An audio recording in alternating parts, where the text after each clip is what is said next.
Abuja, Nigeria's capital, used to be known for its aesthetics, clean and serene environment. Over the years, however, the nation's capital has had its share of indiscriminate dumping of refuse, blockage of sewer lines, and the facing of some walls with posters, among others. Despite efforts by authorities to sanitize the nation's capital, these experts say it's not befitting of a world-class city. It is for this reason, among others, that the FCT Minister Nyesom Wike thought it wise to reintroduce the monthly sanitation exercise in the Federal Capital Territory. Hello, and welcome to Saturday Discourse on NTA Channel 5 Abuja. I am Ifeanyi Ezumba, and today we are looking at the reintroduction of the monthly sanitation exercise in the FCT and matters arising. Do stay, we shall be back shortly.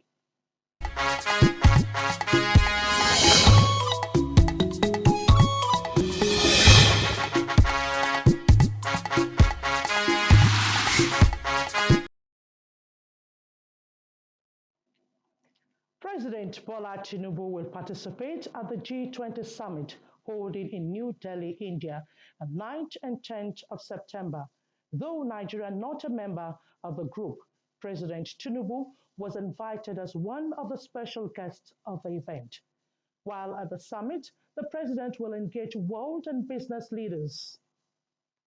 The special advisor on media and publicity to President Ajuri Ngelale said the Nigerian leader would leverage the summit to enhance his plan to address the issues of unemployment and attract foreign direct investment. The focus of the summit will be heavily predicated on the urgent need to attract foreign direct investment in country and to ensure that we are able to mobilize private capital from around the world toward the development of Nigeria's public infrastructure.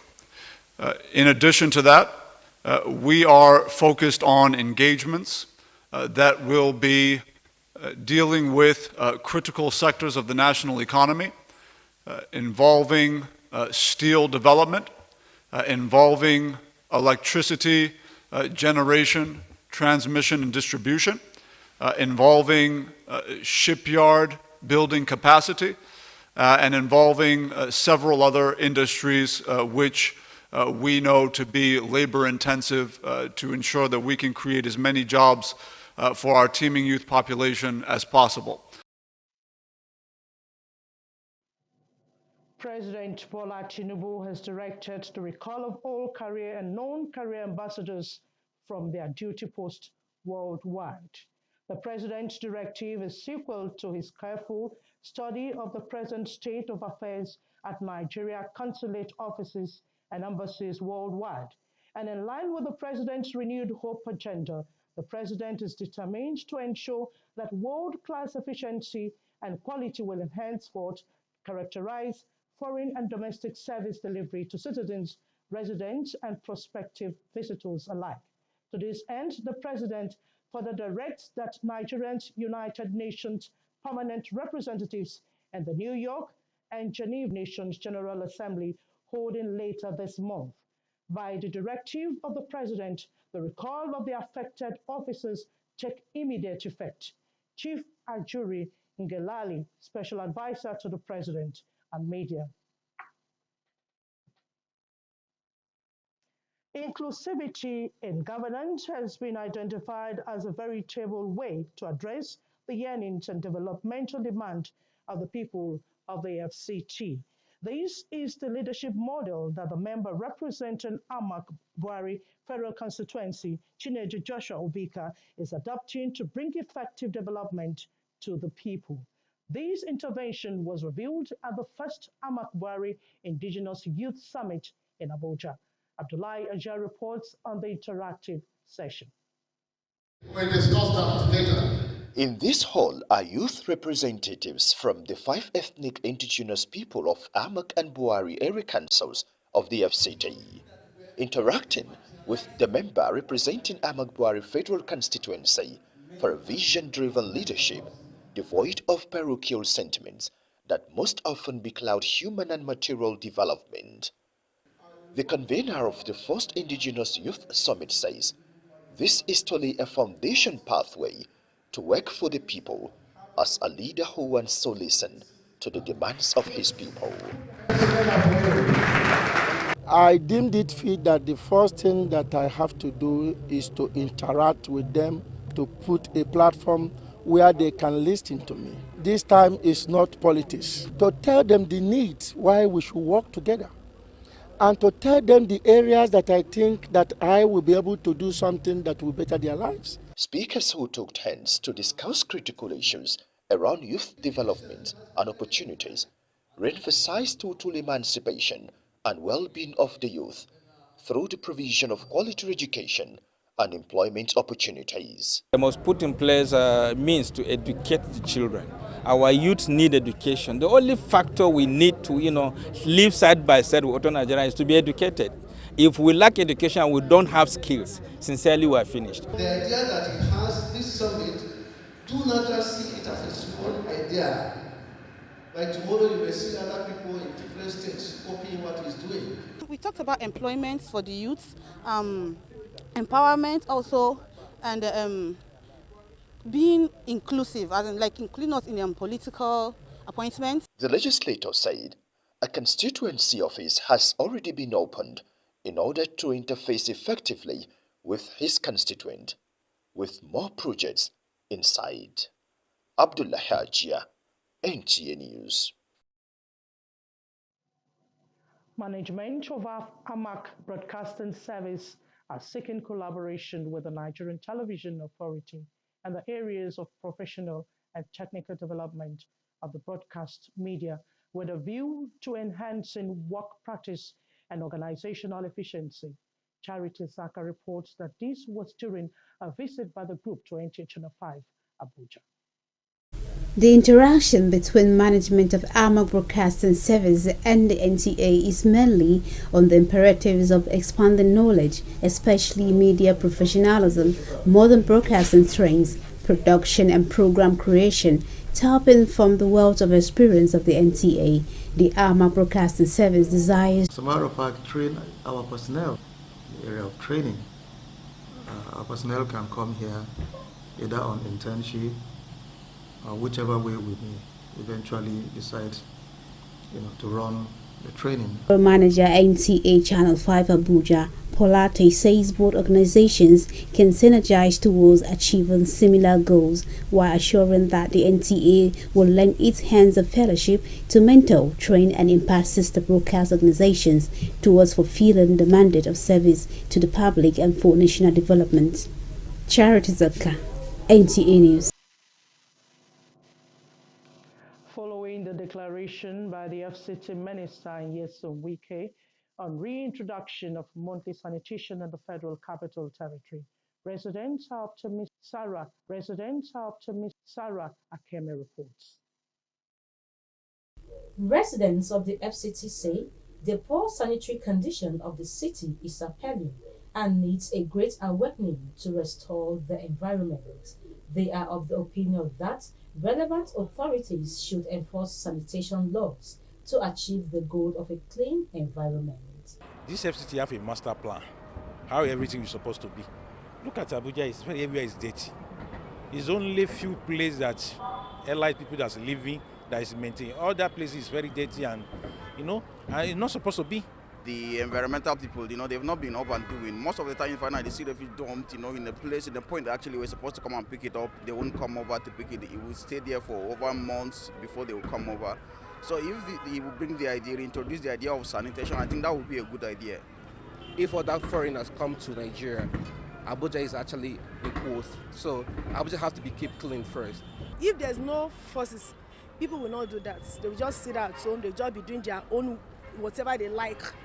As in everybody just, today is sanitation, hey, let me wash my clothes, let me do this. But if there are some forces in each areas, they will be able to, because at times in Nigeria, it seems as if we need somebody to force us to do things. The FCT minister had recently stated that his administration will bring back a safe environment as part of strategies to keep Abuja clean. In Abuja, Sandra Akeme, NTA News. Thank you, Sarah, for that background report. Joining me now in the studio to discuss the planned reintroduction of monthly sanitation in the FCT is the Chief Executive Officer, Connected Development Code, Hamzat Lawal. Thank you very much for joining us. Well, thank you for having me. Good evening. Good evening. You're welcome. Now, environmental sanitation is an enforcement of environmental laws. This is common in trying to sanitize the environment. What do you think about this, especially at a time the FCT is about reintroducing periodic sanitation? I think this is quite exciting and instrumental. One, we must commend the FCT minister for bringing up this initiative. See, I grew up in the FCT. I call the city my city. And I remember when I was growing up as a young boy, scout. I remember during the monthly sanitation, we have a joint enforcement team, the Nigerian police, the man o' war, and the Boy Scouts. And I remember as a Cub Scout, I would go from house to house to knock and get families in households to come out and clean up the environment. And we saw at that time that it made even the FCT become a global interest, where it became an emerging city. And I'm quite excited again because when you look at achieving the Sustainable Development Goal, Goal 11 talks about sustainable city and communities. And if we have an environment that is clean, then it means that we're ready for business, but most importantly, each and every one of us will live a prosperous life here. Mind you, this is also an opportunity to create jobs. And for young people, this is where we can see cleaning up our environment from waste to wealth. And also recycling. So for me, this is really welcoming, and I'm glad that the FCT minister took this initiative to putting the FCT back on track, particularly in ensuring that the city is cleaned beyond even the city center.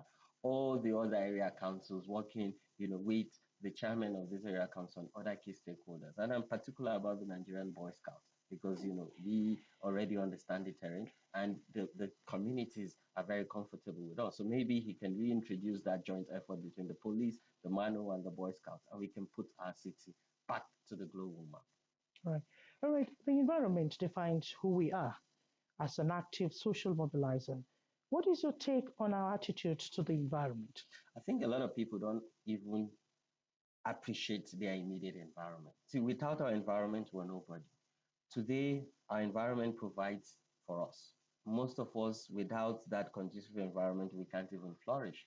So I think that for us to connect to our environment, we must understand that each and every one of us are defined by what we make from our immediate environment before even the external factor. Because whatever we make with it would now inform how we even engage other people and other communities. So our environment is a bedrock of how we even relate as a community, as a people, how we live, how we also ensure that we take cognizance of the important role our immediate environment plays. Today, if there's flood, it sweeps away, millions of properties and investment. It also takes life. So if you don't care for your environment, what it means is you're prone to be exposed to crisis.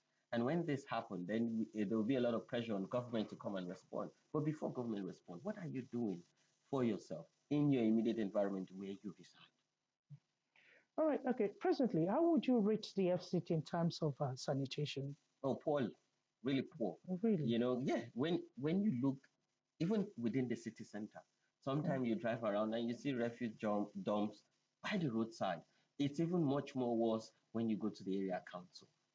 Yes, AMAC has tried a bit, but I also think this is where there should be coordination between Abuja Environmental Protection Board and the FCT administration. Let's have that coordinated effort. But right now, when I want to scale from 1 to 10, I would say 2/10. Oh, That's really? how bad Are you saying that the environmental sanitation agency in the FCT are not actually really doing their job? I think there's conflict of interest because when you look at coordination, that's why I talk about coordination. I think it needs to be clear. What is the role of AAPB? Okay. What is the role of and the functionality of the FCT administration? And what kind of resources we need to mobilize and ensure that this is a joint effort? So there will be regulation, there will be enforcement, and there will also be checks and balance. All right. In trying to set an agenda for the minister, how do you think is the best way to achieve a clean nation's capital?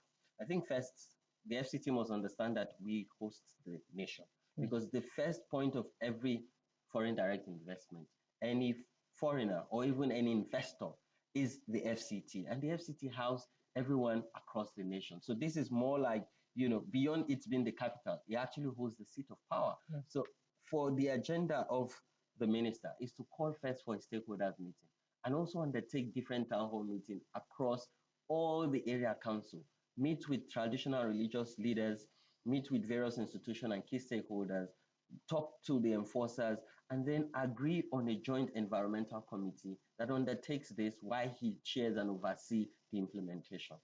Okay. All right.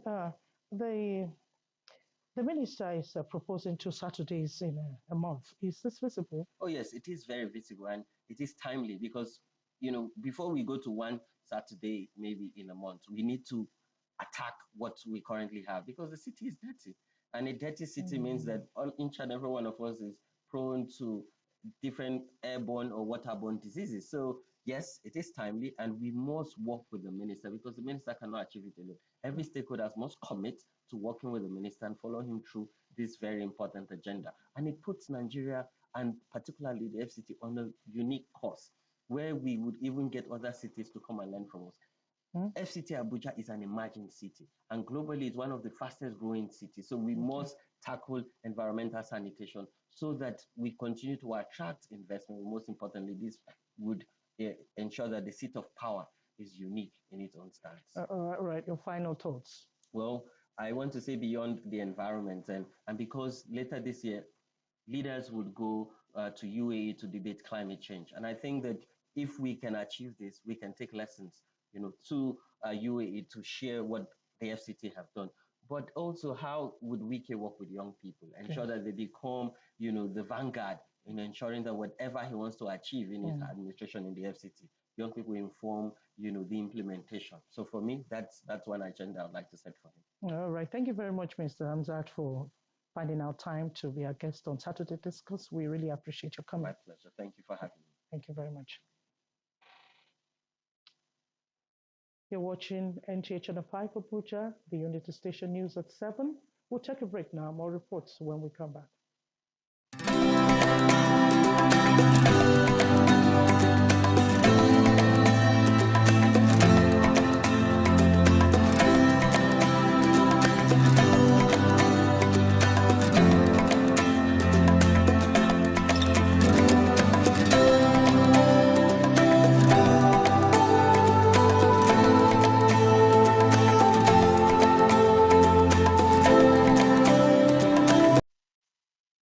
Thank you very much for staying tuned. Moving on, schools in the Federal Capital Territory are on long vacation, a period many summer schools are created and designed to help students improve their academic foundations or develop new skills set for the future. Hadiza Godwin Ebune feels the pulse of parents in the FCT concerning summer schools. As schools in the FCT are on a long vacation, parents and guardians have enrolled their wards in different activities referred to as summer school programs. These children are very energetic. They have all they need to continue to learn. But this is not a formal learning system. This one is more of learning with fun, kind of. And it's a way of, the objective is a way of the children engaging in what they love to engage in. They are learning some life skills that can be of use to them even in their future lives. Like the learning of making the rosary, beaded slippers, they learned how to make earrings, they learned how to cook. It has helped them in future as they grow. The summer schools offer different types of programs to children of different ages, ranging from art and craft to cooking, ICT and other activities. So far, my experience has been very wonderful. I've learned a lot of skills. I've acquired a lot of skills and knowledge. My experience here so far has been great. I've learned so many things. It taught us new moral values and I read interesting stories that I've learned lessons. Most parents are of the opinion that learning new skills and focusing on their interests away from the traditional classroom setting of schools is a welcome idea, as the skills learned will help them develop fast. I also believe that some of the days could be utilized by learning a skill. some of these skills they learn during the vacation are not what they could ordinarily put in within their curriculum when the school was in session. It's not about just academic that will push them out for now.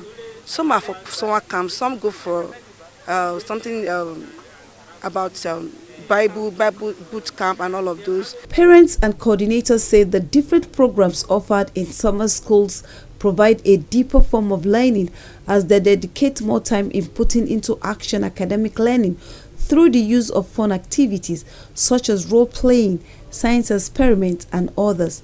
They said the fact that the children get to actually concretize knowledge and skills learnt help them improve classroom performance in the long run. Hadiza Godwin Ebuni, NTA News. A 4-day workshop organized by the Federal Ministry of Education on Character Development and Education has ended with participants charged to exhibit good character traits while imparting knowledge to the students. The workshop is in line with the federal government's efforts to strengthen the educational sector and build a better society. Aisha Bashir was at the event and our reports. One of the major problems affecting the society today can be traced to poor character formation and deficiencies in the education system to correct the anomaly. This is a gap the United Peace Foundation, a non-governmental organization working with the United Nations in peace education, wants to bridge by organizing training on character education for teachers in selected schools in the Federal Capital Territory. 20 teachers pass through a series of lectures on how to conduct themselves privately and publicly while with their students. People see what belongs to the public, something for the public good, they do not respect it. People don't respect public property. How else can one explain? These teachers belong to families, they are teachers in schools and they are members of the society. So they have all the opportunity to fashion the lives of these children. Teachers from various educational levels and other partners in pursuit of quality learning commended the organizers for putting up the workshop at this critical period, adding that the gesture will go a long way to help children imbibe good character and peaceful culture. Organizers were advised to extend the initiative to other schools across the Federation. To impart this knowledge on the pupils, the learners in the school is a very good thing. They were able to bring up a program, and the program grew and become a subject in the primary school. Participants who agreed that the easiest way to get to the family is through teachers promised to continue to implement everything learned during the workshop. Certificate and awards were presented to the participants. Aisha Bashir, NTA News. The coconut tree, just like the palm, is widely described by many as a multi-purpose plant with virtually every part of the tree and fruit of high economic benefits. As Nigeria joined in the global commemoration of World Coconut Day on the 2nd of September, Moses Kuye takes an in-depth look at the immense benefits of this multi-purpose plant. Coconut is a plant belonging to the palm family. It is known as agbon in Yoruba, kwakwa in Hausa, and aki beke in Igbo. The plant is native to Southeast Asia, Malaysia, Indonesia, and the Philippines. The coconut palm is one of the most extensively produced palms globally. There are several studies on the benefits of coconut, especially for its nutritional value. As Nigeria and the rest of the world marks Global Coconut Day, expert explains the benefits of coconuts. If you have excess sugar, it can assist to bring down the sugar level. It's also a very strong antioxidant. Coconut is a tree of life. The benefits of coconut start from even the stem to the leaves to the coconut itself. So the whole tree, it is a tree that will help you in one way or the other health-wise. It has a lot of potential to bring in foreign exchange because when you process it, you add value to it, it can be an exportable item either in form of the coconut itself or the oil after you have processed it. 2nd of September is earmarked to celebrate World Coconut Day, and while researchers say health benefits of consuming coconut are numerous, value addition from the product includes coconut oil, coconut milk with the shell and fluffy outer layers used for production of brake pads, foot mats, and other household products. In his renewed commitment to development of sports in the country, Minister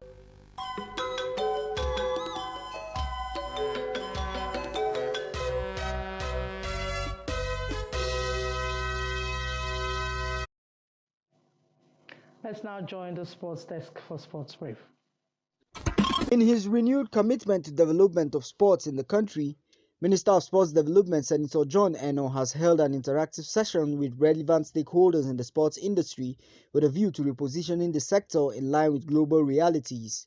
At the meeting which held on Friday in Lagos, the minister stated that the interaction was imperative, especially considering the fact that sports has remained a unifying force. The minister, who described the meeting as a family, called on stakeholders in the industry, sports-loving Nigerians, and the media in particular to partner with the present administration in order to develop the sector. Meanwhile, Black Stallions of Nigeria will leave the shore of the country for Zimbabwe for a 6-day campaign ahead of the Africa Cup Sevens, which serves as the 2024 Olympic Games qualifier. The Nigerian rugby senior national team qualified for the tournament, having finished as one of the top 3 teams at the pre-Olympic qualifying games held in Mauritius. The president of Nigerian Rugby Football Federation, Ademola Are, had admitted that it will be tough, but believes it is achievable.